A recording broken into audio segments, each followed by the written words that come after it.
ഗൗതമേ, തിരുവനന്തപുരത്ത് അമ്പലമുക്കിൽ അലങ്കാര ചെടികൾ, അതായത് 2022 ഫെബ്രുവരി കോവിഡ് കാലത്ത് ശക്തമായ നിയന്ത്രണങ്ങൾ നിൽക്കുമ്പോൾ ഈ അലങ്കാര ചെടി കച്ചവടം ചെയ്യുന്ന സ്ഥാപനത്തിലെ യുവതിയെ രാജേന്ദ്രൻ എന്ന തമിഴ്നാട്ടുകാരനായ യുവാവ് പണത്തിനോടുള്ള ആർത്തി കാരണം നിഷ്ഠൂരമായി കൊല ചെയ്ത ആ കൊലക്കേസിൻ്റെ വിധി ഇന്നിപ്പോൾ തിരുവനന്തപുരം 7ാം അഡീഷണൽ സെഷൻസ് കോടതി വിധി വന്നിട്ടുണ്ട്. മരണം വരെ വധശിക്ഷയ്ക്ക് തൂക്കിക്കൊല്ലാനുള്ള വിധിയാണ് വന്നിരിക്കുന്നത്. ജഡ്ജി പ്രസൂൺ മോഹനാണ് ആ വിധി പ്രഖ്യാപിച്ചിട്ടുള്ളത്. എന്താണ് ആ കേസിനെ സംബന്ധിച്ച് ഉള്ള ഡീറ്റെയിൽസൊക്കെ അറിയാൻ കഴിഞ്ഞിട്ടുള്ളത് ഒന്ന് ചുരുക്കി പറയും. ചേട്ടൻ പറഞ്ഞ പോലെ തന്നെ വളരെ പണത്തിന് വേണ്ടിയിട്ടുള്ള വലിയ മോഹം തന്നെയാണ് രാജേന്ദ്രനെ കൊണ്ട് ഈ കൊലപാതകം ചെയ്യിപ്പിച്ചിരിക്കുന്നത്. വളരെ വിചിത്രമായിട്ടുള്ളൊരു ജീവിതമായിരുന്നു രാജേന്ദ്രൻ്റെത് എന്ന് പറയുന്നത്. 40 വയസ്സുകാരനായിരുന്നു, തമിഴ്നാട് സ്വദേശിയാണ്. വലിയ വിദ്യാഭ്യാസ യോഗ്യതയൊക്കെയുണ്ട്. MA economics, MA history, college കോളേജല്ല ഒരു സ്ഥാപനത്തിൽ, ഒരു പ്രൈവറ്റ് സ്ഥാപനത്തിൽ അധ്യാപകനായിരുന്നു. അതുപോലെ കമ്പ്യൂട്ടർ ആപ്ലിക്കേഷനിൽ ഡിപ്ലോമ തുടങ്ങിയ നിലയിലൊക്കെ അറിവും വിവരമൊക്കെ ഉള്ള ഒരാളായിരുന്നു രാജേന്ദ്രൻ. ഈ അധ്യാപകനായിരുന്ന ഇദ്ദേഹം പണം വല്ലാതെ ജീവിതത്തിൽ വേണമെന്നുള്ളൊരു ആഗ്രഹം വന്നപ്പോൾ ആ അധ്യാപന ജോലി ഉപേക്ഷിച്ചിട്ടാണ് പിന്നീട് ഈ കൊലപാതകം എന്ന് പറയുന്ന ഒരു സീരിയൽ കില്ലറിൻ്റെ ഒരു മാനസികാവസ്ഥയിലേക്ക് അദ്ദേഹം വന്ന് പെടുന്നത്. ഈ ഒരു ജീവിത കാലയളവിനിടയിൽ ഏതാണ്ട് 4 പേരെയോളം കണക്കനുസരിച്ചിട്ട് രാജേന്ദ്രൻ കൊലപ്പെടുത്തിയിട്ടുണ്ട്. തിരുവനന്തപുരം പേരൂർക്കട അമ്പലമുക്ക് സ്വദേശി, അലങ്കാര ചെടികളുടെ കച്ചവടം സൂക്ഷിപ്പുകാരിയായിരുന്നു. അല്ലെങ്കിൽ അത് നോക്കി നടത്തുന്ന ഒരു പാവപ്പെട്ട ഒരു നിരാലംബയായിട്ടുള്ള ഒരു വിധവയായിട്ടുള്ള ഒരു സ്ത്രീയായിരുന്നു. +2 പഠിക്കുന്ന ഒരു മകനുണ്ട്. 10ാം ക്ലാസ് പഠിക്കുന്ന ഒരു മകളുമുണ്ട്.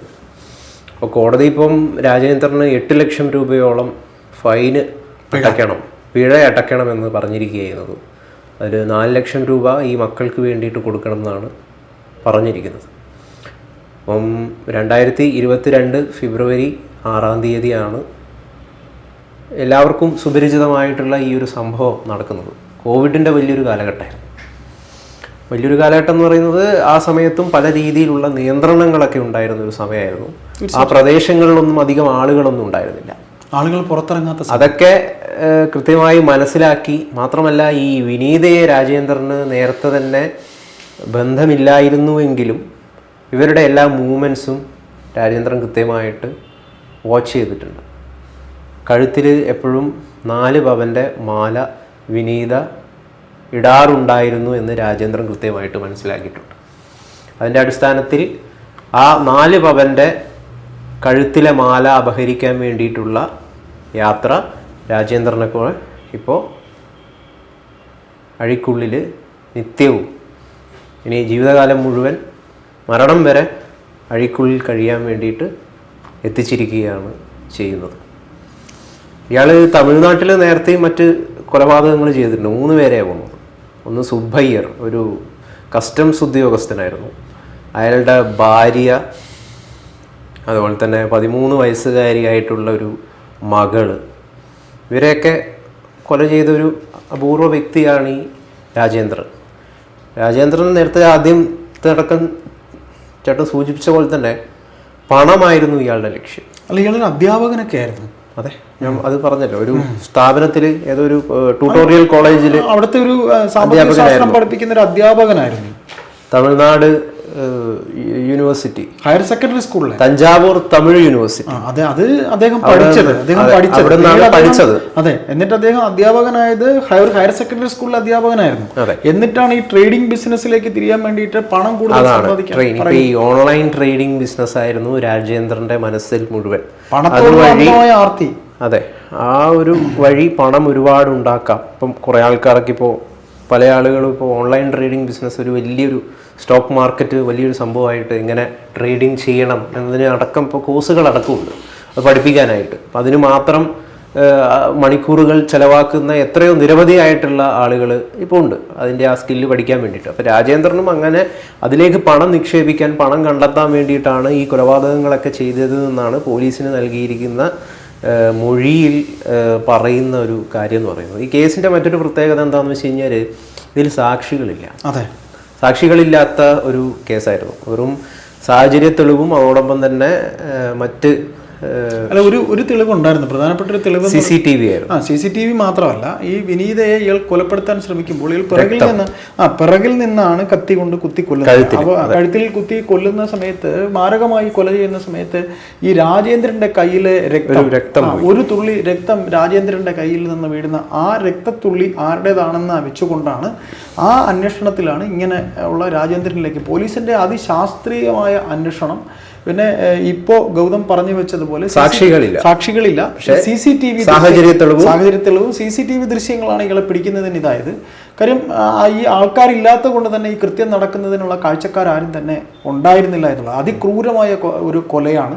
കാര്യം ഇയാള് ഇപ്പോൾ ഗൗതം അല്പം മുമ്പ് പറഞ്ഞ പോലെ തമിഴ്നാട്ടിൽ ഈ 3 പേരെ കൊല ചെയ്തിട്ട് ജാമ്യത്തിൽ ഇറങ്ങിയതാണ്. ജാമ്യത്തിൽ ഇറങ്ങുന്ന ഈ 3 പേര് എന്ന് പറയുന്നത് ഇയാൾക്ക് ഏറ്റവും പരിചയമുള്ള ആളുകളായിരുന്നു. അതെ, അവരിൽ നിന്നും ഇയാള് കൊലപ്പെടുത്തിയിട്ട് മോഷ്ടിച്ചത് ഇതേപോലെ പണവും സ്വർണ്ണാഭരണങ്ങളും തന്നെയാണ്. അതെ, അപ്പോൾ ഈ ജാമ്യത്തിൽ ഇറങ്ങിയിട്ടാണ് ഇവിടെ വന്ന് ഈ കോവിഡ് കാലത്ത് അവിടെ ഒരു ചായക്കടയിൽ ചായ അടിക്കാൻ നിന്നിട്ട് ഈ പറയുന്ന സ്ത്രീ ഇങ്ങനെ, ഈ സ്ത്രീയെ ഇവൻ ഫോളോ ഒരു പരിചയവുമില്ല. വിനീത എന്ന സ്ത്രീയെ ഇയാള് കൊല്ലാൻ നോട്ടം ഇടുന്നത് ഫ്രാക്ഷൻ ഓഫ് എ സെക്കൻഡ് കൊണ്ടാണ്. ഇങ്ങനെ ഇവിടെ ഒരാളുണ്ട്, അതിനു മുമ്പ് വേറൊരു സ്ത്രീയെ ഫോളോ അപ്പ് ചെയ്തിരുന്നു എന്ന് പറയുന്നുണ്ട്. ഇവന്റെ CCTV ദൃശ്യങ്ങളിൽ ആ ഫോളോ അപ്പിന്റെ ദൃശ്യങ്ങളുണ്ട്. ഈ രാജേന്ദ്രൻ ഫോളോ അപ്പ് ചെയ്തിട്ട് ആ സ്ത്രീ പിന്നെ പെട്ടെന്ന് മാറുമ്പോഴാണ് ഈ കടയിലേക്ക് കയറി. അതില് രാജേന്ദ്രൻ ഈ വിനീതയെ നേരത്തെ തന്നെ പരിചയമില്ല എന്നുള്ള കാര്യം നമുക്കറിയാം. പക്ഷെ ഈ 4 പവന്റെ ഒരു മാല വിനീത സ്ഥിരമായിട്ട് അല്ലെങ്കിൽ ഇടയ്ക്കിടയ്ക്ക് ഈ കഴുത്തിലിട്ട് നടക്കാറുണ്ട് എന്നുള്ളൊരു കാര്യം ഇദ്ദേഹത്തിന് കൃത്യമായിട്ട് ജോലി ചെയ്യുന്ന സമയത്തൊക്കെ ഇവരിത് ഇട്ടിട്ട് വരാറുണ്ടായിരുന്നു എന്നൊരു കാര്യം ഇപ്പോൾ പല റിപ്പോർട്ടുകളും അനുസരിച്ചിട്ട് നമുക്ക് മനസ്സിലാക്കാൻ വേണ്ടി സാധിക്കുന്നുണ്ട്. അപ്പോൾ അത് കൃത്യമായിട്ട് മനസ്സിലാക്കിയിട്ട് വിനീതയെ കൊലപ്പെടുത്താൻ ഈ പൂക്കൾ വാങ്ങാനായിട്ട് വ്യാജേന കടയിൽ വന്നുകൊണ്ട് ഈ ചെടികളൊക്കെ വാങ്ങാൻ വേണ്ടി കടയിൽ വരികയും ഈ ചെടികളൊക്കെ വിനീത കാണിച്ചു കൊടുക്കുന്ന ഈ ഒരു സമയത്ത് പെട്ടെന്ന് കഴുത്തിൽ നിന്ന് ഒറ്റ കുത്ത്.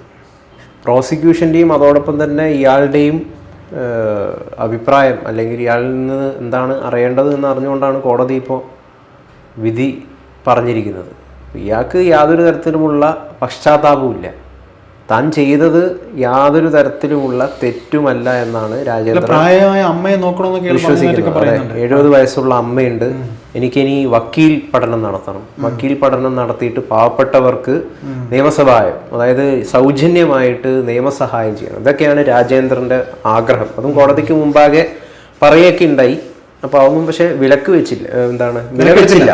കാരണം ഇയാള് ഇനിയും പുറത്തിറങ്ങി കഴിഞ്ഞു കഴിഞ്ഞാൽ നാട്ടിലെ നിരവധി ജീവനുകളെ അപഹരിക്കാൻ പ്രാപ്തിയുള്ള കെൽപ്പുള്ള ഒരു സൈക്കോ, ഒരു സീരിയൽ കില്ലറുടെ മാനസികാവസ്ഥയുള്ള, പണത്തിന് വേണ്ടി എന്ത് വൃത്തികേടും ചെയ്യുന്നവനാണ് എന്നൊരു തോന്നൽ കൃത്യമായിട്ടും കോടതിക്ക് മനസ്സിലായി. നിരവധി മനഃശാസ്ത്ര വിദഗ്ധരുടെ അടക്കം ഇദ്ദേഹം താമസിച്ച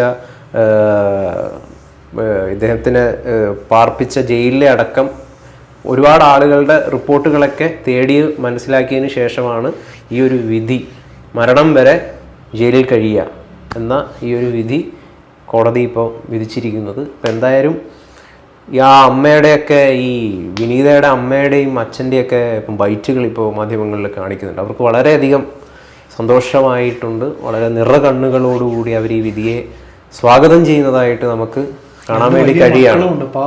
2 കുഞ്ഞുങ്ങൾ 4 ലക്ഷം കൊണ്ട് എന്താവാനാണ്. വിധവയായ സ്ത്രീയാണ് അവര്. അതെ.